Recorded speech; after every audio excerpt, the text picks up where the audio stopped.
Good morning. I hope you are well. It's Wellness Wednesday. I'm doing a very quick live today because I have a little person in my house that is not well. She was home yesterday with a vomiting bug. She's not vomiting at the moment, but she is all lethargic and tired today. So we're having another restful day at home. And yesterday was kind of traumatic when your child's very sick and got the head in the toilet half the day. But what was kind of cute was she would be very sick and then she'd say, "Mum, can we go to Chipmunks?" And I'd have to say, "No, darling, we can't go to Chipmunks." So it's almost like she'd purge herself and then she'd have this renewed burst of energy where she wanted to do fun stuff. So, "Why don't you ever take me to Chipmunks?" And I'm like, "We'll go to Chipmunks when you're better, I promise." And then she'd throw up again and she'd say, "Mum, can we play ninjas?" And I'd be like, okay. So we'd be doing karate and kung fu and chasing each other around the house. Then she'd be sick again and then she'd say, "Mum, can we play hide and seek?" So then I'd be playing hide and seek, and then she'd be sick again. "Mum, can we snuggle on the sofa?" So then we'd snuggle on the sofa. "Mum, can we snuggle on your bed?" So then we'd snuggle on the bed. Anyway, there was a whole day of interruptions, and but thankfully she seems to have almost be on the other side of it. So I'm grateful that it wasn't lingering around too long. Because yesterday I had some other stormy things to deal with, and last night in Queensland, if you are in Queensland, I'm sure hardly anyone's not been affected by the huge storms that passed through last night. I've been out picking up debris this morning, putting fresh dry straw in for my chickens because their coop is all wet and sodden, and let them out for a bit of a pick this morning while it's not pouring with rain. I can imagine they probably had a pretty scary night outside as well, but worse from where I live, 500 meters away as the crow flies, there's a lot of tree devastation. So you can see how pockets of stormy weather just, kind of decimate one area but leave another area relatively intact. So it's kind of a metaphor for life, really, because I'm embracing a couple of storms in my professional life as well. And over the last 48 hours, 72 hours probably, I've been having to put in place a lot of new things professionally.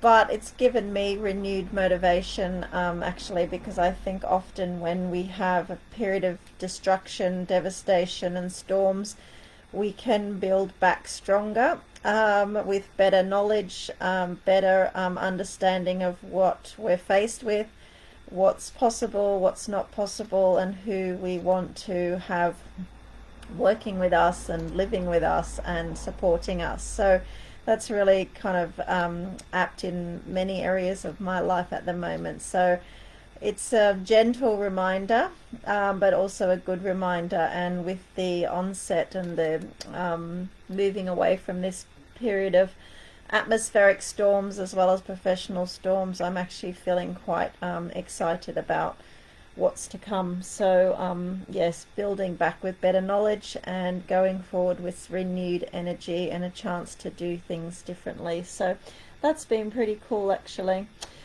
So I did a bit more running this week. Sunday I had a long run on Mother's Day, so I had lots of junk food in the morning to celebrate with the girls, and then I had a lunchtime run and then more junk food in the evening to celebrate.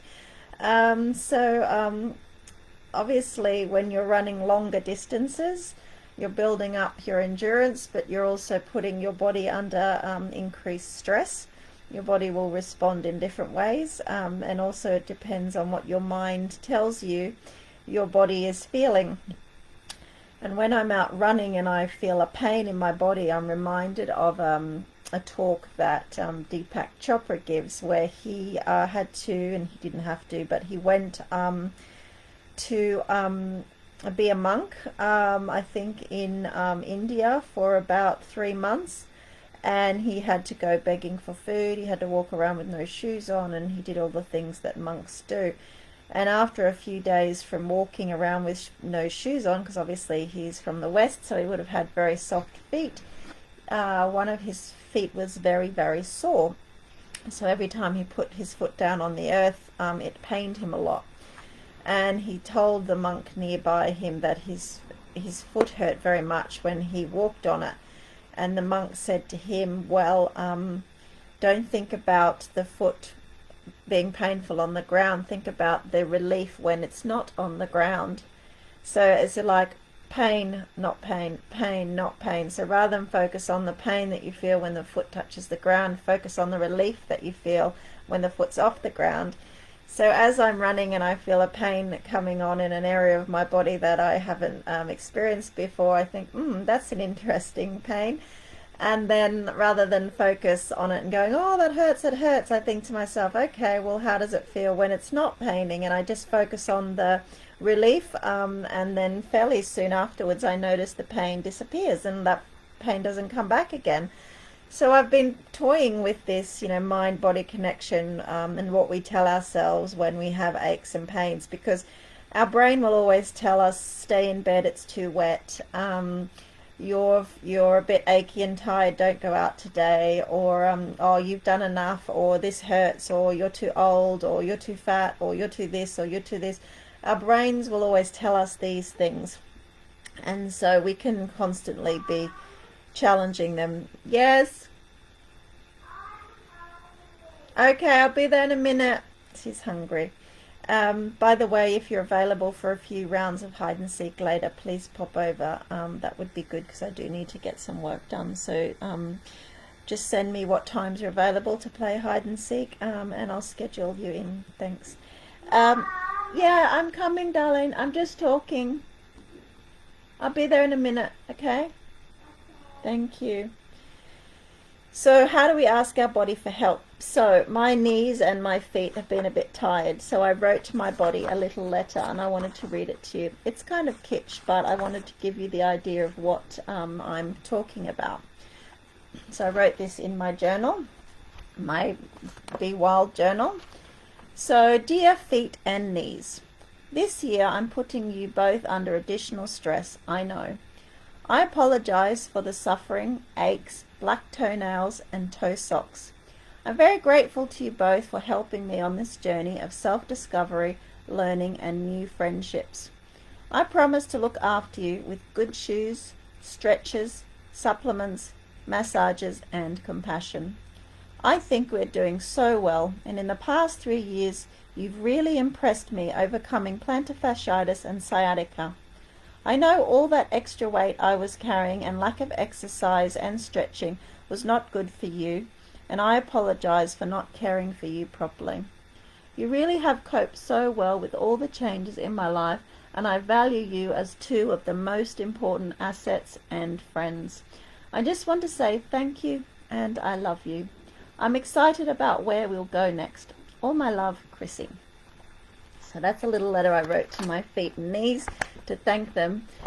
And I know it sounds weird, but it's more to think that if we cultivate our mind-body connection when we have those aches, those pains, those excuses, actually we can also talk ourselves out of them, because our body, we've got into the mindset where our body is not a part of us. Oh, my hand hurts, or my knee hurts, or something's wrong with my ex, as opposed to understanding that's completely and utterly a total part of you, and you have the ability to care for it on a physiological level by changing the way you think about it.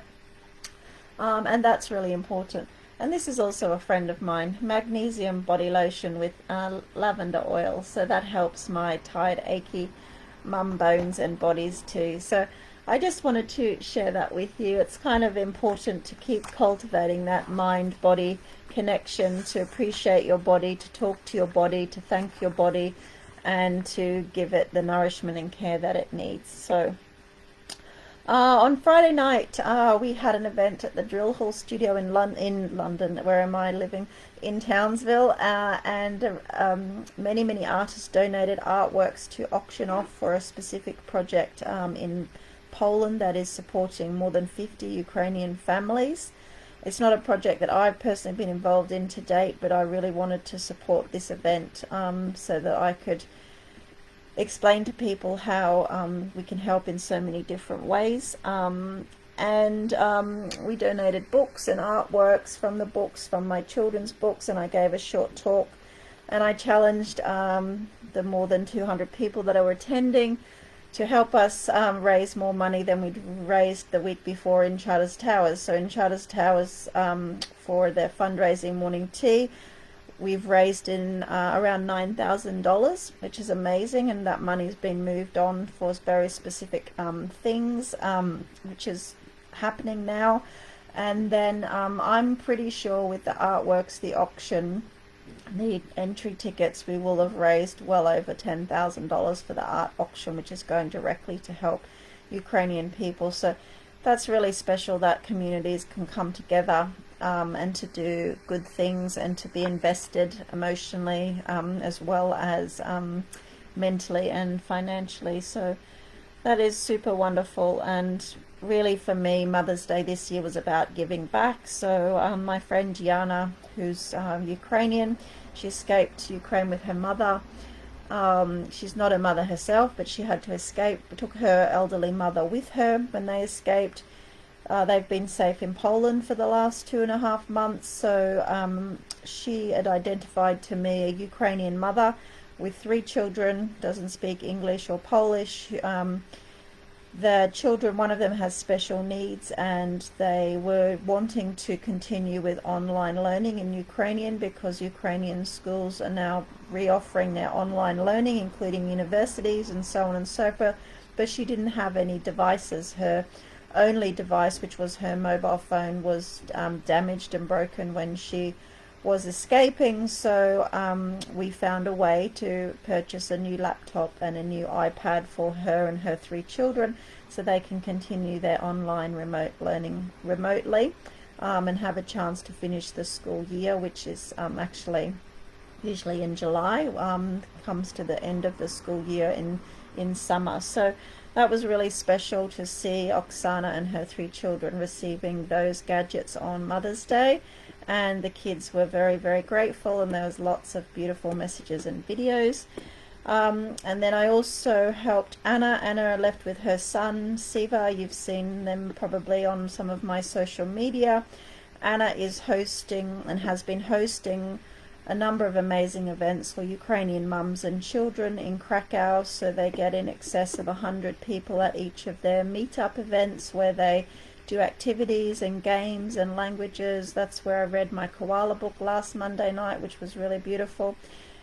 This week they're having a picnic for mums, and it's a sports themed event. So yesterday we were able to send some money to help with that event so that those mums and children can have a special day together. And there was another lady who's been amazing in helping, supporting all of our initiatives in Krakow. Her name is Yulia. Her mum is a midwife, and she had terrible shoulder injury, and yesterday she had surgery on her shoulder, and I was able to send some money to help pay for that surgery. So you can see just 3 little ways that we can, I get emotional thinking about it, sorry, but 3 ways of giving back on Mother's Day.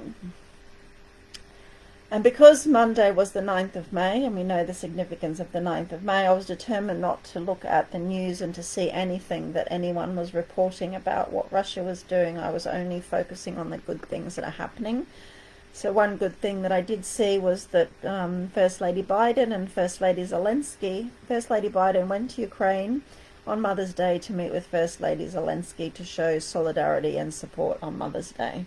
So that's really, really, really important, and I think we can all focus on that going forward, just focusing on the positive things, not reading or giving any headspace or energy or time to the negative things, and just continually to take action in a positive way. So that's how I'm going to move forward with my week. So a little less conversation, a little more action, and only focusing on the positive things. So that's all from me. I'm going to play hide and seek, make some, she's finally hungry. She hasn't been hungry this morning. Let me know if you're available for hide and seek. Love you lots. See you soon. Bye-bye.